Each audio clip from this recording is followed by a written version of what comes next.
I've never believed in ghost stories or anything paranormal. Not until this happened to me. I don't even know where to start, but I'm certain this is the strangest and scariest thing I've ever experienced. It all started when my family moved into an old house in the English countryside. The house was large, with weathered stone walls and tiny windows that always seemed smudged no matter how much I cleaned them. They said it was built in the late 1800s. From the outside, it looked charming and classic, but inside, something felt off. I have a 6-year-old son named Max. He's a cheerful, imaginative boy. When we first saw the house, he immediately fell in love with a small room upstairs. It had low ceilings and a tiny window overlooking the backyard. I thought it was perfect for him. At first, everything seemed fine. Max loved his room. He even said it felt like being in a treehouse because of the slanted roof and the creaky wooden walls. But about 2 weeks after we moved in, Max started acting strangely. He said he didn't want to sleep in his room anymore. Every night, he would beg to sleep in our bed. "Why, sweetheart? Are you afraid of the dark?" I asked one night as I tucked him in. He just shook his head and looked down. "There's something under my bed," he finally whispered. I tried to smile, hoping to reassure him. I was sure it was just his overactive imagination. So, I bent down, looked under his bed, and of course, there was nothing there. "There's nothing there, Max. Just dust." "You're safe," I said, kissing his forehead. He still didn't look convinced, but he reluctantly agreed to try sleeping again. But the following nights didn't get better. Every night, Max would come into my room, his eyes tired and wet with tears. He said he could hear noises from under his bed, sometimes whispers, sometimes a faint rustling. I still didn't believe him, but I couldn't ignore how terrified he was. Eventually, I decided to sleep in his room one night, hoping it would help him feel safe.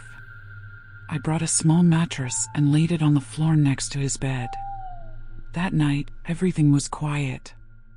I was almost convinced that Max was imagining things.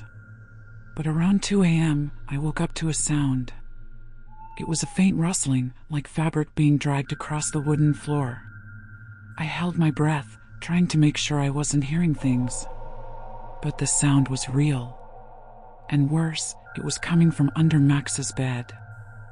I don't know what possessed me to do it, but I reached under the bed, feeling around. My hand brushed against something cold and slick, like damp fabric. I immediately pulled my hand back and turned on the light. But just like before, there was nothing there. I wanted to believe I was just tired or imagining things, but Max was staring at me with wide, frightened eyes. "You heard it too, didn't you, Mom?" he asked softly. I couldn't answer. I just hugged him tightly, trying to convince myself that it was all in our heads. But I was wrong. Over the next few nights, the noises became clearer. Sometimes I would hear faint laughter, other times the sound of something crawling. I started to feel uneasy. Max was more scared than ever, and I didn't know what to do. I even began sleeping in his room every night. The worst night was about 2 weeks ago. Max had already fallen asleep, and I was lying on the small mattress on the floor. Suddenly, I heard a soft tapping sound, like nails clicking against the wooden floor. It was coming from under the bed. I tried to ignore it, convincing myself it was just a mouse. But then, Max's bed shifted slightly, as if something was pushing up from underneath. I froze. My eyes were locked on the bed, hoping it was just my imagination. But the movement was real. I could barely breathe. With trembling hands, I grabbed my phone and turned on the flashlight. I shone it under the bed, and that's when I saw it. A pair of eyes. Large, black, and unblinking, staring back at me from the darkness. I screamed and yanked Max out of bed. We ran out of the room without looking back. Since that night, we haven't set foot in that room again. I can't even bring myself to open the door.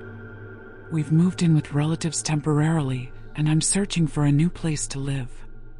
To this day, I don't know what was under that bed. But one thing is certain, I will never forget those eyes.